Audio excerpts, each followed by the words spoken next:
Hello friends, என்ன மக்களே, இந்த வாரம் எவிக்ஷன் அப்டேட்டை போட்டு இப்படி குழப்புன்னு குழப்பிட்டுருக்காங்க. இன்னொன்று பார்த்தீங்கன்னா, ஓட் பிரகாரம் இவங்க எவிக்ட் பண்ணால் எந்த கன்ஃப்யூஷனுமே இல்லை. மக்கள் ஷோ பார்க்குறாங்க. அவங்க புரிதலுக்கு அவங்க ஒரு ஓட்டிங் பண்ணுறாங்க. இல்லை அவங்க ஓட்டு முக்கியம்னு சொல்லி ஒரு சீசன்லேயும் கமல் சார்லேருந்து இப்போ வரைக்கும் இல்லை பேசும்போது கூட ஆர்கியூமெண்ட்டில் மக்கள் ஓட்டே மகேசன் தீர்ப்பு மக்கள் ஓட்டு போட்டதுனால தான் இவங்க உள்ளே இருக்காங்க, மக்கள் ஓட்டு போடலன்னு தான் இவங்க வெளில போயிருக்காங்க அப்படின்னு மக்கள் மேலே பழிய போட்டு ஒன்று நீங்கள் பண்ணிவிட்டு இந்த சீசனில் அப்பட்டமாக நீங்கள் மட்டும்தான் ஷோ நடத்துகிறீங்க, மக்களுக்கும் இதுக்கும் சம்மந்தமே இல்லை, மக்கள் ஓட்டெல்லாம் நாங்கள் கன்சிடரே பண்ண மாட்டோன்றது ஒரு அப்பட்டமான விஷயத்த அநியாயமாக பண்ணிகிட்ருக்கீங்களே அப்படிங்கிற மாதிரி தான் இருக்குது. என்னப்பா இவ்வளோ பில்டப் அப்படின்னு கேட்டால், ஆமாங்க, நம்ம பார்வை சொல்லிட்டே இருந்தோம், நல்ல வேலையாக பாரு தப்பிச்சாங்க. பாரு தப்பிச்சதோட விஷயங்களோட இம்பேக்டாக பட்டர்ஃப்ளை எஃபெக்டாக அதில் மாட்டினது பார்த்திங்கன்னா அந்த ட்ராப்பில் பிரஜன் மாட்டியிருக்காரு. ஸோ பெரிய தலை அப்படிங்கிற இடத்துல. ஏன்னா சாண்ட்ராவை கூட ஒரு சிலர் சொன்னாங்க. ஆனால் சாண்ட்ரா, நான் தான் சொல்கிறேனே, சாண்ட்ராவை இவங்க கேம்குள்ளே வச்சுருப்பாங்க. பிரஜனுக்கு கேம் டாஸ்க்குள்ளே ஆடுறாரு. கேம் ஆடுறாரான்னு கேட்டால் அவருக்கு கேம் ஆட தெரியல. டாஸ்க்கு கொடுத்தா டாஸ்க்குள்ளே அந்த ஒரு பொசிஷனோ கேரக்டரோ கொடுத்தா என்னமோ ஒன்று பண்ணுறாரு. அவருக்கு ஸ்ட்ராட்டஜின்னு பெருசாக எதையும் பண்ண மாட்டேங்கிறாரு. ஒன்று யார் கூட எந்த டீமில் இருக்காரோ அதுக்கேற்ற மாதிரி ஒன்று பண்ணுறாரு. விக்ரம் டீம் வந்தால் விக்ரம் டீம் ஆடுறாரு. இப்போ இந்த நெக்லஸ் டாஸ்க் வந்தால் அது என்ன பண்ணோம், அது பண்ணுறாரே தவிர தனியாக இந்த கேம் யாரெல்லாம் இதில் மைண்ட் கேம் ஆடுறா, இல்லைனா பெஸ்ட்டு ஒஸ்ட்டு சொல்கிறதுல என்ன மாதிரி கேம் யார் ப்ளே பண்ணுறாங்க, இல்லை இந்த கேம் இப்படியே போகும் அப்படின்னா நம்ம இந்த கேம்குள்ளே என்னவா இருக்கும் அப்படிங்கிற புரிதல்லாம் பெருசாக பிரஜனுக்கு இல்லை. அவர் யோசிக்கலையானு தெரியல.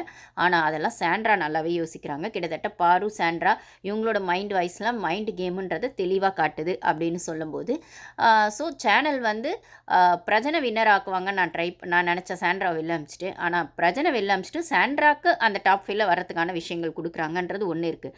இல்லை விக்ரம்க்கு போட்டியாக பிரஜன் வந்துருவாரோ அப்படிங்கிறது தான் இதுக்கு ஆங்கிளாக இருக்கலாம். ஸோ எப்படி பார்த்தாலும் ஒரு எவிக்ஷன் தான் போல், அந்த எவிக்ஷனும் பிரஜன் தான் போல். ஆனால் ஆக்சுவலாக சுபிக்ஷா அமித் கார்டை தான் வச்சுருந்தாங்க. அதையும் மீறி கனி வச்சுருந்தாங்க. கனியை இவங்க அனுப்ப மாட்டாங்க. கனி ஆப்வியஸாக ஃப்ரீ டாஸ்க்கு. நீங்கள் கனின்னு கேட்கறதுல ஒரு பிரயோஜனமும் இல்லை கைஸ். கனியெல்லாம் அனுப்புகிற மாதிரி ஐடியாவே இல்லை. ஃப்ரீ டாஸ்க் வரைக்கும் கனி வருவாங்க. எஃப்ஜே வியானாலாம் எஃப்ஜேவும் போக மாட்டான். அவனும் எஃப்ஜே வியானாவும் அந்த லவ் கண்டென்ட் ஃப்ரீ டாஸ்க் வரைக்கும் இருக்கும். அதுக்கப்புறம் விக்ரம்க்கு சப்போர்ட்டுக்காகவே கனியை வச்சுருப்பாங்க. நான் தான் சொன்னேன், விக்ரம்க்கும் தனியாலாம் கேம் ஆட முடியாதுங்க. அவனுக்கும் யாராவது அந்த வாழை பிடிக்கிறதுக்கு யாராவது ஒருத்தங்க அவன் கூட இருந்துக்கிட்டே இருக்கணும்.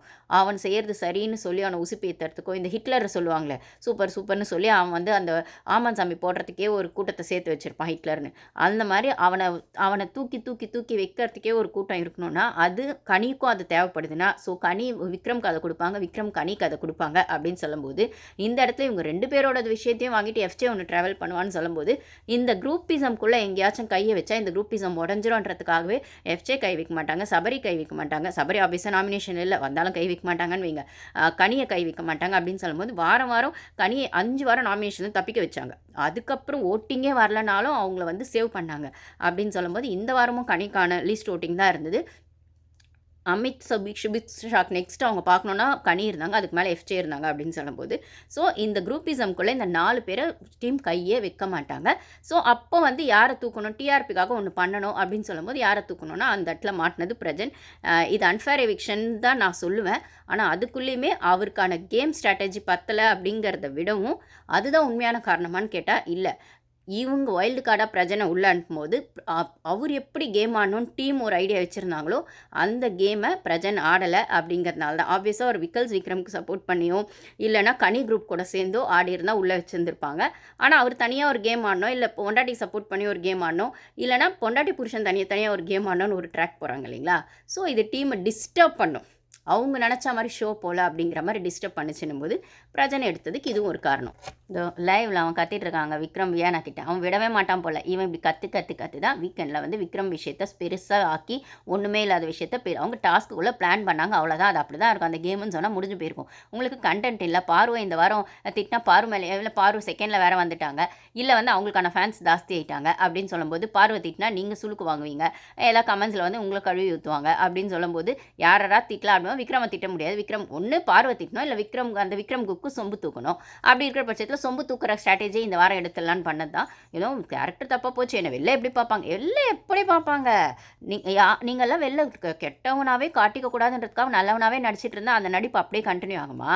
பல நாள் திருடன் ஒரு நாள் மாட்டுவான்ற மாதிரி நீ உள்ள ஹோஸ்ட்டை ஏமாத்து, கண்டஸ்டன்ஸ் ஏமாத்து, அந்த வியான பொண்ணு அழுதுகிட்டு இருக்கா. அப்படி பார்த்தா அந்த பாரு character assassinate just like that சொல்லிட்டு போயிடுறீங்களேடா, ஜஸ்ட் லைக் தட் அவ்வளோ ஒரு கலாய்ச்சிட்டு போயிடுறீங்களேடா. இன்னைக்கு கூட வந்து லைவ் பார்த்துட்டே இருக்கும்போது கனி எழுந்து போய் டீ வேணுமா, காஃபி பால் போடணுமா, பால் யாருக்கு வேணும், டீ யாருக்கு வேணும், அதை கேட்கும்போது பக்கத்தில் பாருவும் அமித்தும் பேசுகிறாங்க, பக்கத்தில் சபரியும் கனியும் பேசிட்டு இருந்தாங்க. திடீர்னு கனி எழுந்து வந்தாங்க. அவங்க வந்து கனிக்கிட்ட ஏதோ ஒன்று ஜாலியாக சொன்னாங்க பாரு. உடனே சபரி பக்கத்துலேருந்து ஒரு ஒரு ஒரு காமெடி பண்ணுறான் ஒரு மாதிரி. உடனே சபரி என்ன சபரி அப்படின்றாங்க. என்ன அவங்ககிட்ட ஜாலியாக பேசக்கூடாதா நான்? அதாவது இவனுங்க அவளை கலாய்க்கணும்னு நினைக்கும் போதெல்லாம் பேசிட்டு அது ஜாலின்றானுங்க. ஆனால் அதில் வன்மத்தை தான் கொட்டுறானுங்க. அது ஜாலியாக எப்பயுமே இருக்கிறது இல்லை. அவளுக்கு ஹர்ட் ஆகுதுன்னும் போது எப்படி ஜாலியாக உடனே வேணாம்னு சொல்லிட்டு பேசாதானே பேச மாட்டேன் அப்படின்னா பேச மாட்டேன்னு மூஞ்சி தூக்கி வச்சுக்க. ஸோ அந்த பொண்ணு இந்த வீட்டில் பேசாமல் இருக்க முடியாது. சரி ஏதோ ஒன்று பண்ணிட்டு போங்கடா, கலாய்க்கிறீங்களா கலாய்ச்சிக்கோங்கடா, அசிங்கப்படுத்துறீங்களா பண்ணிக்கோங்கடா, என்னமோ ஒன்று பண்ணிட்டு போடா, இது எல்லாத்தையும் நான் கேம் பெர்ஸ்பெக்டிவாக பார்த்துக்கிறேன். அந்த பொண்ணு அவ்வளோ ஸ்போர்ட்டிவாக எடுத்துக்குது. ஆனால் உங்களுக்கு ஏன்டா ஒரு விஷயம் சொன்னால் குத்துது கூட இது? உன்னை திவ்யா ஒன்று அந்த விக்ரம் திவ்யா ஒன்று சொல்கிறக்கூடாது, சுபிக்ஷா கேள்வி கேட்டக்கூடாது, கனி எதுவும் சொல்கிறக்கூடாது. இப்போல்லாம் நீ இந்த ஆட்டம் ஆடிட்டு இருக்கல, நாளைக்கு அரோரா அவனை வச்சு செய்வா. நீ அரோராவை நம்பிட்டு இருக்கல, அவள் கூட பழகின கமருதுன்கே ஆப்படிக்கிறா அப்படின்னும் போது நீ எல்லாம் அவளுக்கு ஏமாத்துறோம். உனக்குலாம் சரியான ஆளாக அவள் தான் இருக்கு. அவள் நல்லாவே வந்துட்டு உன்னை எந்த அளவுக்கு வந்து உன்னை கேம்காக வந்து உங்ககிட்ட ஐடியா வாங்குறது இல்லை, உன்னை ஏறி மிதிச்சுட்டு அவன் முன்னாடி வரான்னு பாரு. அப்போ புரிய உனக்கு போய்ஷி. அது என்ன உன் கோவம்லாம் வந்து சபரிக்கிட்ட செல்லுபடி ஆகுதா? நான் கேட்குறேன். எஃப்ஜே கிட்ட செல்லுபடி ஆகுதா? ஓடுறேன். வினோத்கிட்ட செல்லுபடி ஆகுதா? ஓடுறேன். அந்த பொண்ணுகிட்ட வந்து கேட்குறேன். நீ ஹோஸ்ட்டாக அந்த ஊருக்கு அழிச்சது தெரு பிள்ளையார்ன்ற கணக்கு அந்த பொண்ணை தான் வச்சு இன்னைக்கு வந்துட்டு திட்டுனது, ரம்யாவை திட்டினது அப்படின்னும் போது ப்ரொமோவில் இருக்கிறத தவிர உள்ளேயும் வேறு ஒன்றும் இல்லைங்க. ப்ளஸ் ஒரு டிஆர்பி ஏற்றணும்ல, ஒன்றுமே இல்லைன்னா இப்படி அப்படின்றதுனால பிரஜனை வந்து எவிக்ட் பண்ணியிருக்காங்க. நல்ல வேலை பாரு தப்பிச்சாங்கன்னு சொல்லணும். அது மட்டும் இல்லாமல் நெக்ஸ்ட் வீக்லேருந்து பெரிய தலைகள் தான் நிறைய வெளில எடுப்பாங்க அப்படின்ற விஷயங்களும் வருது. எப்போ மிக்சர் கண்டென்ட்லாம் எடுத்து ஸ்ட்ராங் கண்டஸ்டன்ஸ் வச்சு ஷோ நடத்துவீங்களா? ஸ்ட்ராங் கண்டஸ்டன்ஸ்லாம் டிஆர்பிக்காக வெளில எடுத்து மிக்சர் கண்டென்ட் கப்பு கொடுப்பீங்களான்னா எனக்கான ஒரே விஷயம் இதுதான். மக்கள் ஓட்ஸ் முட்டாளாக்குறதுன்னு ஒன்று இருக்குது. அப்போ மக்கள் எதுக்கு ஓட்டு போடணும்னு ஒரு கேள்வி கேட்டால் அந்த ஓட்டு போடுறது மக்கள் அவங்களோட சாட்டிஸ்ஃபேக்ஷனுக்காக போடுறாங்க. ஆனால் டீம் அதை கன்சிடர் பண்ணுறது கிடையாது. டீமுக்கு அப்போ எதுக்கு அந்த ஓட்டு அப்படின்னு கேட்டால் ஃப்ளோ வந்து எப்படி போகுது கேம் பெர்ஸ்பெக்டிவ். அதாவது மக்கள் மனசில் இவங்க இருக்காங்க, மக்கள் மனசில் இவங்க இல்லை, இவங்களுக்கு இவ்வளோ ஃபாலோவர்ஸ் இருக்காங்க, ஆனால் இவங்க உள்ள கேம் ஆடலை, நம்மளுக்கு இந்த கண்டென்ட் இவங்க கிட்டேருந்து வரணும், ஆனால் உள்ள கண்டென்ட்டே வரல, ஆனால் ஃபாலோவர்ஸ் இருக்காங்க.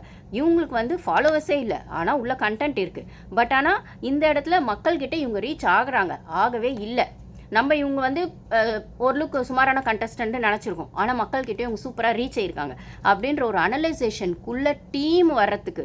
ஸோ இந்த ஷோ எப்படி மக்கள்கிட்ட ரீச் ஆகிருக்குன்னு டீம் அதை புரிஞ்சுக்கிறதுக்கு அந்த ஓட்ஸை யூஸ் பண்ணிக்குவாங்களே தவிர எவிக்ஷன் ப்ராசஸ்க்கு யூஸ் பண்ணுவாங்களான்னு கேட்டால் அது பெரிய கொஸ்டின் மார்க் தான். நாமம் தான் மக்களுக்கு பெரிய நாமம் தான் அவங்க போடுறாங்க. அதுவும் இந்த சீசனில் பட்ட நாமமாக போடுறாங்க, ஓட்ஸ் அடிப்படையில் எதுவுமே பண்ணாமல் அப்படின்னு சொல்லும்போது அந்த ஓட்ஸ் பேஸ் அவங்க யூஸ் பண்ணுறது அந்த ஷோவோட அனலைசேஷன் டீமுக்கு தேவைப்படுறதுக்காக.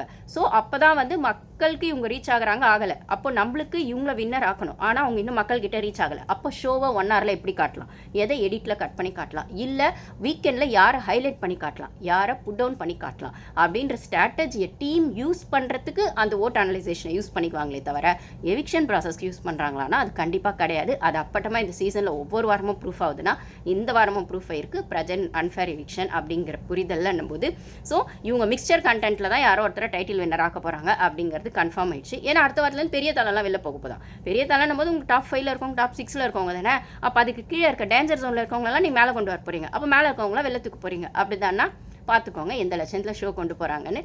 Okay guys, thank you. முடிஞ்சால் சப்ஸ்கிரைப் பண்ணிக்கோங்க, லைக் பண்ணுங்கள், ஷேர் பண்ணுங்கள், ஹைப் பண்ணுங்கள்.